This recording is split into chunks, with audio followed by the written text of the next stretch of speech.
Hello, this is Dr. Kerry, Denver-based psychologist and compassion teacher. I'm happy to see you guys. I'm live today, so I'm not going to change the camera. We're just going to have to be zen that there's a little space above my head. This video is for anyone who is interested in meditation or mindfulness, either because you do it right now or you are very interested in having some additional mindfulness during the holiday season, or maybe because you have a New Year's resolution that is coming up about doing a little more mindfulness or meditation. So this is for you guys. Today we're going to be talking about what is mindlessness, or the opposite of mindfulness. And we're also going to be talking about what in the world is wrong with mindlessness. Why do we focus so much time talking about mindfulness in the first place? So first, what is mindlessness? Well, mindlessness is what our minds are typically doing when they are not focused on a very intentional task. And if you have ever had the experience of kind of observing your mind or noticing when your mind is wandering, you're probably going to notice that you have kind of a limited number of thoughts. At least I do. I'll only speak for myself. Research indicates that there's not a ton of novel thoughts happening every day. Broadly, if we characterize when our brain is in this default mode network of mind wandering, uh, our thoughts are typically focused on either the past and things that have happened that we're kind of examining or ruminating on, or making plans for the future. Our In a state of mind wandering, we are very rarely in the here and now. Instead, we're in the past or the future. Much of the time, our thoughts are focused on ourselves in some way. We are either the hero or the villain in the documentary, in the major motion picture of our life. And you'll also notice that in this state, in this default mode network or state of kind of mindlessness, there is much thought content that is also focused on how others perceive us, how we perceive others, and the kind of social nature of our lives. If you want to get super geeky, there's a fascinating 2015 article that I will put in the comments that actually, it's I think, neurological kind of cognitive science article hypothesizing some of the reasons for the reason that we focus so much on ourselves and others as intentional beings. But that's science aside. So, broadly, mindlessness is us going on autopilot without intention or attention, without a conscious awareness. It's us kind of floating away. So, what in the world is wrong with that?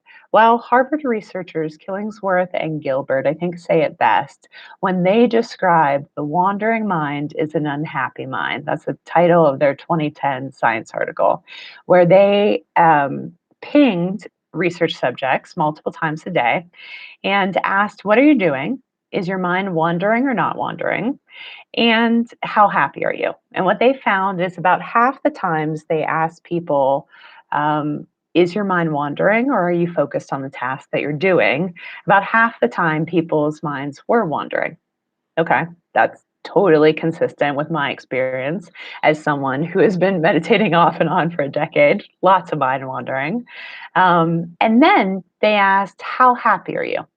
And one of their most fascinating findings was that regardless of the task people were doing, across the sample, what they found is people who reported their mind was wandering were less reported being less happy, having a lower mood than those who reported that they were focused on the task at hand. So, what does that mean? That means that even if you are taking out the garbage, even if you are washing dishes, even if you are in the middle of a painfully boring business meeting, if you are intentionally focused on the task at hand, um, this study would suggest that your mood is going to be more elevated than it would be if your mind was wandering. Um, so, why would we train our brain to do something a little bit different than this default this default mode of mind wandering? Well, one, because I think we can create a little more happiness in our life if we strengthen our ability to attend to the here and now. Two, there is also evidence there's a little more equanimity that can come with increased mindfulness. One of the other downsides to mindlessness, or this kind of mind wandering, is that we miss the only moment we have to pay attention, which is this moment. And if you are like me, you have had the experience at some point of time of being in a time and place that you were really excited to be at, that you had been looking forward to, that you had anticipated. Maybe it's a vacation. Maybe it's I really love food, so immediately I think of kids' birthday cake. Maybe it's the birth of your child. Maybe it's finally getting to that vacation. Whatever moment it is that you are looking forward to. And then, if you are like most humans in the world, you have moments where even when you're in this place of deliciousness, your mind is somewhere else. It's ruminating on the email that your boss sent you. It's thinking about that guy who cut you off in traffic. It's focusing on what will be the next thing I'm excited about, which means you actually miss some of the or all of the deliciousness of this moment right now. The other downside to mindlessness that I don't hear as much about in literature, but I absolutely see in my personal and professional life is when we are not attentive and intentionally paying attention to our experience in this moment, we miss our chances for new learning. We miss our chances for opening ourselves to new feedback from the environment and then exploring and skillfully trying out different ways that we can show up in the moment that may actually make our life better, both in the moment and then long term.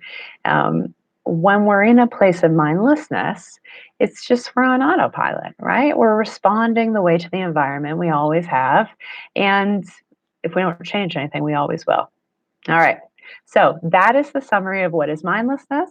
And then what in the world might be wrong with that? Why would we want to train our brain to do something a little different?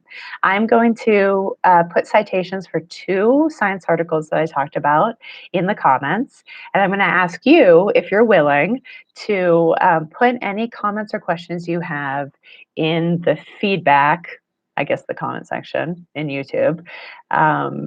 Because my goal is absolutely not to just talk to my screen every few days. My hope is to provide something helpful and useful that's also free. So if you have questions, if you have clarifications, please add them below. And I hope you have a lovely rest of your day.